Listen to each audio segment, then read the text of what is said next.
दाईं ओर से मिलने वाली सहायक नदियों में सबसे पहली नदी है सुबनसिरी। कौन सी? सुबनसिरी। फिर कौन सी है? सुबनसिरी की एक सहायक नदी है रंगा नदी। फिर कौन सी है? जिया भरेली।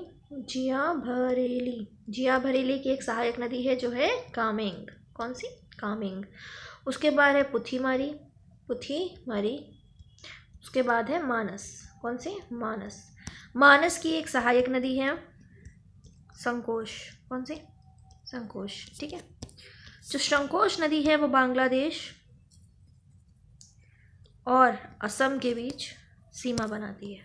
ठीक, बांग्लादेश और असम के बीच सीमा बनाती है। कई बार पूछा गया है, बांग्लादेश और असम के बीच सीमा बनाती है। ठीक है, तो ये हो गई ब्रह्मपुत्र नदी की सहायक नदियाँ। ब्रह्मपुत्र नदी तंत्र इतना ही है। इसमें जो ये नदी है, क्या नाम है? धनश्री। धनश्री नदी कहाँ से आती है? नागालैंड से आती है। और नागालैंड में है इंटक राष्ट्रीय उद्यान। कौन सा? इंटक राष्ट्रीय उद्यान। कहाँ पर है? धनश्री नदी पर ही है। ठीक है, धनश्री नदी पर। इसमें एक सहायक नदी है जो कि छूट रही है, उसको एक बार देख लेते हैं। ये जो जब ये बांग्लादेश में जाती है तो बांग्लादेश में ऊपर से आके एक सहायक नदी मिलती है तीस्ता। ये पहले गंगा की सहायक थी, भूकंप के कारण इसने अपना रास्ता बदला और ये अब किसकी सहायक है? ब्रह्मपुत्र की सहायक है। तीस्ता नदी कहाँ से निकलती है? सिक्किम के चुनामू झील से निकलती है। कहाँ से? सिक्किम के चलामू झील से निकलती है, ब्रह्मपुत्र में आके मिल जाती है। कहाँ? बांग्लादेश में। कलिम्पोंग वेस्ट बंगाल का जिला है, आपको पता ही होगा। कलिम्पोंग। ठीक है। और जलपाईगुड़ी। कौन सा? जलपाईगुड़ी इसी के किनारे स्थित है। ठीक है, इसके तट पे स्थित है। इसमें जो एक सहायक नदी आपको याद रखनी है वो है रंगीत। तीस्ता की सहायक नदी जो पहले पूछी भी जा चुकी है, कौन सी है? रंगीत। रंगीत तीस्ता की सहायक नदी है। ठीक है, तो ये हो गया ब्रह्मपुत्र नदी तंत्र। अब आगे बढ़ते हैं, अगला नदी तंत्र। देखो अभी हमने कितने नदी तंत्र पढ़ लिया? सिंधु पढ़ लिया। कौन सा? सिंधु पढ़ लिया, गंगा पढ़ लिया, ब्रह्मपुत्र पढ़ लिया, यमुना पढ़ लिया और चंबल पढ़ लिया। तो लगभग उत्तरी के तो सारे हो गए। ठीक है, अब जो दक्षिण के हैं और पूर्व के हैं वो देख लेते हैं। तो अब अगला नदी तंत्र है प्रायद्वीपीय नदी तंत्र। इसमें सबसे पहले पढ़ेंगे महानदी तंत्र। बंगाल में खाड़ी में गिरने वालों में सबसे पहला है महानदी तंत्र। महानदी तंत्र में ये डायग्राम देख लीजिए। महानदी निकलती कहाँ से है? छत्तीसगढ़ से निकलती है। कहाँ पे से? छत्तीसगढ़ के रायपुर जिले के सिहावा से। रायपुर जिले के सिहावा से। ठीक है, महानदी निकलती है। ठीक है, तो महानदी में जिसकी सहायक नदियाँ उत्तर की ओर से मिलती हैं वो कौन कौन सी हैं? हसदेव, मांड और डूब। कौन कौन सी? हसदो, मांड और डूब। हसदेव भी मिलता है, हसदेव भी मिलता है, हसदो, मांड और डूब। और दक्षिण की ओर से शिवनाथ, जोंक और तेल। कौन कौन सी? शिवनाथ, जोंक और तेल। निकलती कहाँ से? छत्तीसगढ़ के सिहावा जिले से। इसमें कुछ इंपॉर्टेंट नदी परियोजनाएं भी हैं, उनको भी एक बार देख लेते हैं। कौन कौन सी नदी परियोजनाएं बनी हुई हैं? इसमें बनी हुई है हीराकुंड, टीकरपारा और नराज। बहुउद्देशीय परियोजनाएं महानदी पर बनी हुई हैं। ठीक है, इसके बाद 3 छोटे छोटे नदी तंत्र पढ़ने हैं। छोटे छोटे नदी तंत्रों में सबसे पहले पढ़नी है स्वर्णरेखा। स्वर्णरेखा नदी ज़्यादा इंपॉर्टेंट नहीं है, मतलब थोड़ा थोड़ा कहाँ से निकलती है देखना पड़ेगा। ये निकलती है झारखंड से। कहाँ से? झारखंड से। और इसमें एक जलप्रपात है जो बार बार पूछा जाता है, वो है हुंडरू जलप्रपात। हुंडरू जलप्रपात कहाँ है?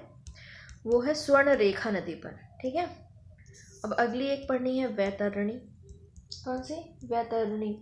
वैतरणी उड़ीसा के क्योंझर पठार से निकलती है। उड़ीसा के क्योंझर से निकलती है, बंगाल की खाड़ी में गिरती है और ये ऐसी नदी है केवल एक राज्य में प्रवाहित होती है, वो है उड़ीसा। एक है ब्राह्मणी। कौन सी? ब्राह्मणी। ठीक है, ब्राह्मणी नदी में क्या है? ब्राह्मणी नदी की 2 सहायक नदियां हैं, एक उत्तरी कोयल, एक उत्तरी कोयल और एक शंख। कौन सी? शंख नदी। शंख ज़्यादा इम्पोर्टेंट है, बार बार पूछी जाती है, उत्तरी कोयल और शंख नदी। तो ये हो गई 3 छोटी छोटी नदियों का नदी तंत्र। आगे बढ़ते हैं, अगली नदी है महानदी हो गई। महानदी के बाद कृष्णा नदी,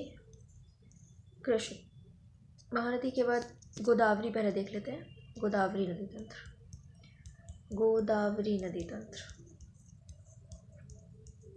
नदी तंत्र, गोदावरी नदी तंत्र। गोदावरी नदी तंत्र में देख लीजिए इसकी सहायक नदियाँ। गोदावरी नदी तंत्र जो उद्गम है गोदावरी का, उद्गम वो त्रयंबक पठार से होता है। कहाँ से? त्रयंबक पठार कहाँ पे है? नासिक महाराष्ट्र में। कहाँ पे? नासिक महाराष्ट्र में। ठीक है। गोदावरी की जो उत्तर की ओर से मिलने वाली सहायक नदियाँ, पहली है दुधना। दुधना की जो सहायक नदी है वो है पूर्णा। दूसरी है वेनगंगा। वेनगंगा जो है सहायक नदी है किसकी? प्राणहिता की। देखो जो वेनगंगा है उसमें आके मिलती है वर्धा, और वर्धा में आके मिलती है पेनगंगा। मतलब पेनगंगा वर्धा की सहायक, और वर्धा जो है वेनगंगा की सहायक, और संयुक्त धारा को कहते हैं प्राणहिता। क्या कहते हैं? प्राणहिता। लेकिन जब पेपर में पूछा जाता है पेनगंगा किसकी सहायक, तो उसका आंसर गोदावरी ही होता है, गोदावरी ही माना जाता है। तो संयुक्त धारा को कहते हैं प्राणहिता। उसके बाद आते हैं बात इंद्रावती। इंद्रावती निकलती कहाँ से है? इंपॉर्टेंट नदी है, ये निकलती है उड़ीसा से। इंद्रावती पर एक क्या है? जलप्रपात जिसका नाम है चित्रकूट जलप्रपात। इसको क्या कहते हैं? भारत का नियाग्रा, इसलिए इम्पोर्टेंट है, इसको कहते हैं भारत का नियाग्रा। उसके बाद सबरी, ये भी उड़ीसा से निकलती है। अब दक्षिण की ओर देखें तो 2 इम्पोर्टेंट है, एक प्रवरा, एक मंजीरा। मंजीरा हैदराबाद के समीप जाके गोदावरी नदी में मिल जाती है। गोदावरी नदी को किन नामों से जाना जाता है? एक तो ये दक्षिण भारत की सबसे लंबी नदी है। इसको और अन्य किन नामों से जाना जाता है? बूढ़ी गंगा। कौन सी? बूढ़ी गंगा या दक्षिण गंगा, दक्षिण गंगा या दक्षिण की गंगा। ठीक है। या फिर वृहद गंगा। क्या कहते हैं? वृहद गंगा। ठीक है। और इसको कृष्णा नदी से कंफ्यूज नहीं करेंगे, कावेरी नदी से, सॉरी, कावेरी नदी से। कावेरी नदी को कहते हैं दक्षिण भारत की गंगा। क्या कहते हैं? दक्षिण भारत की गंगा। दक्षिण की गंगा, दक्षिणी गंगा, बूढ़ी गंगा, वृहद गंगा किसके नाम है? गोदावरी के। और दक्षिण भारत की गंगा कावेरी नदी को कहते हैं। ठीक है। तब आगे बढ़ते हैं। ये हो गया गोदावरी नदी तंत्र। कृष्णा नदी तंत्र, ये कृष्णा नदी तंत्र है। तो कृष्णा नदी सबसे पहले तो कहाँ से निकलती है? निकलती है महाबलेश्वर से। कहाँ से? महाबलेश्वर। कहाँ है महाबलेश्वर? महाराष्ट्र में। ठीक है। तो कृष्णा नदी में दक्षिण से मिलने वाली सहायक नदियों में पहली है कोयना। कौन सी? कोयना। कोयना के बाद है वरना। कोयना के बाद वरना। वरना के बाद पंचगंगा। पंचगंगा के बाद दूधगंगा। दूधगंगा के बाद घाट प्रभा, माल प्रभा और तुंगभद्रा। तुंगभद्रा 2 नदियों से मिलकर बनी है, एक तुंग और एक भद्रा। ठीक है। कौन से? तुंग और भद्रा। तुंगभद्रा की एक और सहायक नदी है जिसका नाम है हगरी। क्या नाम है? हगरी। कोयना, वरना, पंचगंगा, दूधगंगा, घाट प्रभा, माल प्रभा और तुंगभद्रा। तुंगभद्रा और हगरी। ठीक है। कृष्णा की दक्षिण की ओर से मिलने वाली सहायक नदियां हैं। उत्तर की ओर से देख लेते हैं। उत्तर की ओर मिलने वाली सहायक नदियों में है भीमा, डिंडी, मूसी, पलेरू और मुनेरू। ठीक है। मूसी ज़्यादा इम्पोर्टेंट है। क्यों इम्पोर्टेंट है? मूसी के तट पर है हैदराबाद। क्वेश्चन आता है हैदराबाद शहर किस नदी के तट पर है? तो हैदराबाद शहर है मूसी नदी के तट पर। ठीक है।